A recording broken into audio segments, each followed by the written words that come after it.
সংখ্যানুপাতিক বা পিআর পদ্ধতি জুলাই জাতীয় সনদের ভিত্তিতে নির্বাচন সহ ৫ দফা দাবিতে জামায়াতে ইসলামী সহ ৭টি দলের আন্দোলনকে গণতন্ত্রের জন্য ইতিবাচক মনে করছেন না বিএনপির মহাসচিব মির্জা ফখরুল ইসলাম আলমগীর।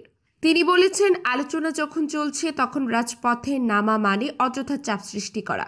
বৃহস্পতিবার সন্ধ্যায় হযরত শাহজালাল আন্তর্জাতিক বিমানবন্দরে সাংবাদিকদের সঙ্গে আলাপকালে এসব কথা বলেন মির্জা ফখরুল। তিনি সেদিনই সিঙ্গাপুর থেকে চিকিৎসা শেষে দেশে ফেরেন।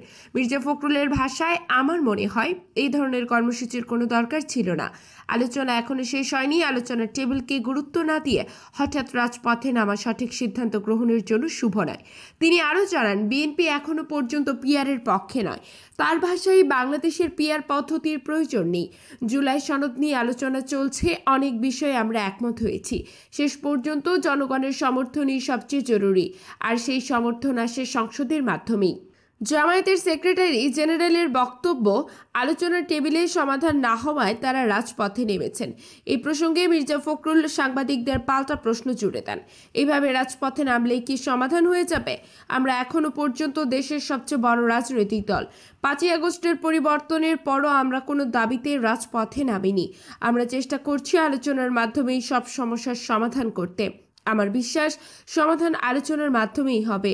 এ সময় তিনি স্পষ্ট করে বলেন, বিএনপি কোনো রাজনৈতিক দল নিষিদ্ধের পক্ষে নয়, বরং গণতান্ত্রিক প্রক্রিয়ায় সবার অংশগ্রহণ নিশ্চিত করাই হওয়া উচিত।